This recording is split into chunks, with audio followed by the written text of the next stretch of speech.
Hello, second graders. So today I am going to be reading um, lesson 6 of immigration to you guys. And the name of that lesson is A Land of Opportunity. So if you are following along in your read aloud, it does start on page 83 of the document that we sent out. So if you want to follow along, you may. If not, it is fine. You can just listen and just listen for those keywords so that you can fill in your last puzzle piece. So Lars and Karen Anderson looked over the field. The rich dark brown soil of Wisconsin reminded them of the best farmland back in Sweden. Lars knelt down and scooped up some dirt in his hand, and Karen thought, Lars can read the soil the way some people can read books. Somehow he knows if it is good or bad for growing crops. Now Lars stood up. This is fine land, he told his wife. Land means an area of ground.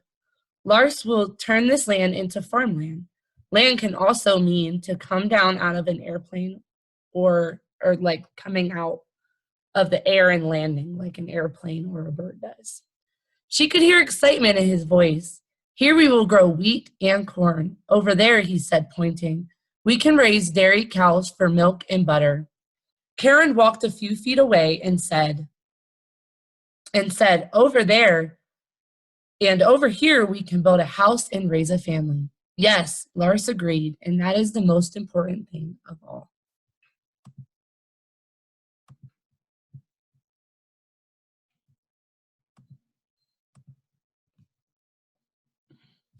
The Andersons, like many other immigrants who settled in the American Midwest, came from Northern Europe. This means that they immigrated from countries like Germany, Norway, Sweden, Denmark, and other nearby European nations, and then moved to the United States. These immigrants brought with them their knowledge of farming and a strong sense of working together as families and as neighbors. Immigrants like the Andersons came to the United States because they could not own land in Europe. In Europe, kings and princes kept tight control over who was allowed to buy and own land. People who were not friends of the king or of a rich nobleman or noblewoman whose family had owned land for many years had trouble buying farmland. Without owning farmland, it was hard for many people in Northern Europe to make a living. Think about this question. How do you think you might feel if you had to be friends with the king in order to own land? So imagine if today, in our society, you had to be friends with the president or friends with somebody that was a very high-ranking politician, that's somebody that's in charge of our government, in order to own a house or own land in Colorado Springs. That would be kind of a bummer. Friends of the Andersons, who had already settled in Wisconsin and nearby Minnesota, had written letters back home to Sweden saying, join us in America. Things are different here in the United States. Here you don't have to be the king's friend to buy and own land. You just have to be willing to work very, very hard.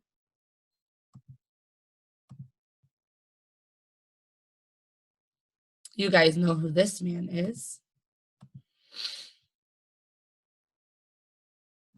During the American Civil War in 1862, the American government under President Lincoln, so remember that's our President Abraham Lincoln,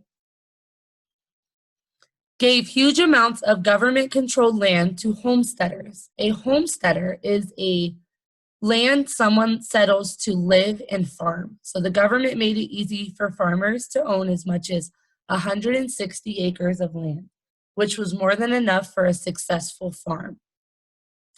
1 acre of land is almost the same size as a football field. Can you imagine owning and farming 160 football fields worth of land? That would be really hard work. A homesteader had to build a house on the land and farm the land for at least 5 years. At the end of that time, for a fee of $18, the person or family would legally own the land. So that means according to the law, they owned that land. Many different people could become homesteaders. For example, unmarried men or women could become homesteaders. People coming to America as immigrants could become homesteaders. The United States gave all sorts of people a chance to own land and make a new life.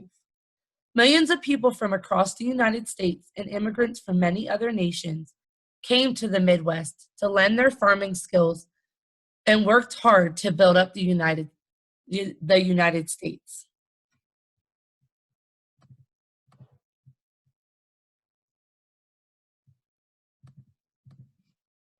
With the hope of owning land and making a better life for themselves and their children, Karen and Lars sold nearly everything they owned in Sweden, bought tickets to America, crossed the sea on a ship, and ended up among the low, gently rolling hills of Wisconsin. Many people had to sell everything they owned in order to afford to immigrate to the United States. Think about if they're in Wisconsin. So Wisconsin is kind of in central United States, but it's very, very far north. Miss Lara, I don't think I have a map. Let me check. I don't have a map with me. But if you look at a map, Wisconsin is north, but it's in the central part of the United States. So try to think what immigration center that they might have went through. Now that they made it to Wisconsin, they had to decide what to do with their land. Lars said to Karen, "We will leave that patch of forest for now and start with the land that is already cleared. We will get a mule and a plow to loosen the soil and get the land ready to plant.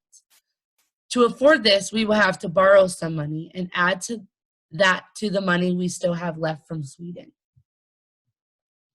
So it sounds like they had to somehow get a loan to be able to farm their land.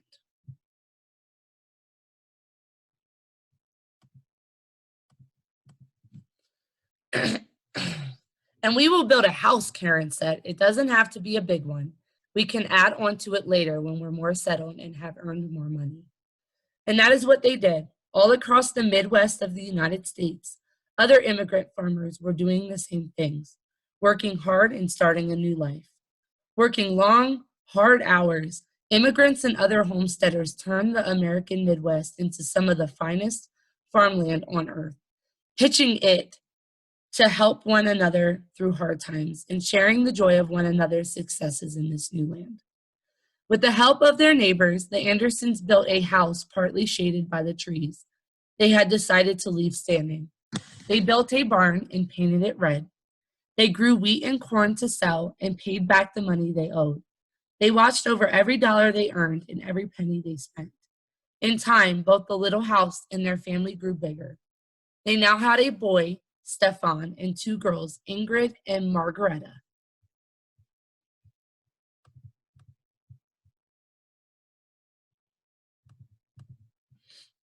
One day, 5 years after they arrived in the United States and claimed their land, the Andersons were ready to pay their $18 so that their land, along with their house, barn, and farmland, would be theirs, officially approved by those in charge.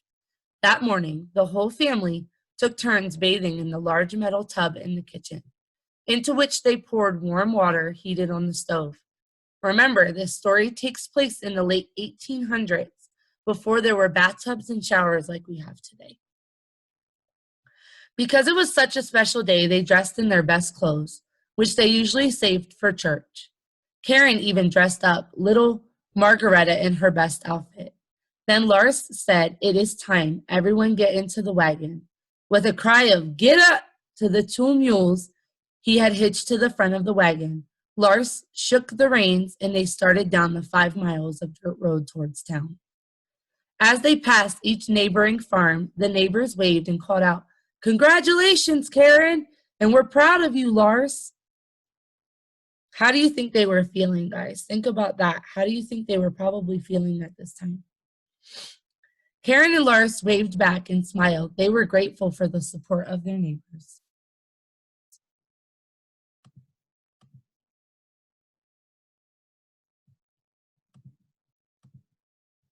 At last, the Andersons reached town. Lars stopped the wagon in front of a government building and helped Karen and the children from the wagon. They walked inside and up to the counter proudly. Lars told the clerk, "Good morning, Mr. Elgard. We have come to claim our land." Less than 5 minutes later, Mr. Elgard smiled and held out his hand to shake. "Congratulations," Lars said. "Congratulations, Karen." Then he turned to the two oldest children, Stefan and Ingrid, and said, "And congratulations to you too. Thanks to your mother and father, one day you will own the land too." And Lars and Karen Anderson, farmers and now official landowners, proudly walked out the door and took their family to their home. So just be thinking about where they grew up and where they immigrated from and why they chose to leave. Also think about why they may have settled in the Midwest rather than going to a big city. So think about what they were doing in the Midwest and what they created there, rather than what the opportunities kind of looked like in the big city. Think about the pull factors that brought Lars and Karen and other immigrants to the Midwest. Um, and then think about why the United States was the land of opportunity. Um, we've definitely discussed it in the past couple of weeks, so last week and this week, about why people in Europe chose to come to America and settle down. So kind of just think about that. And finally, just think about why or how would America be different today if immigrants like Lars and Karen did not settle in the Midwest. So think about what they kind of did to the land there and how they changed how things looked at that time. But I hope you guys enjoyed the video.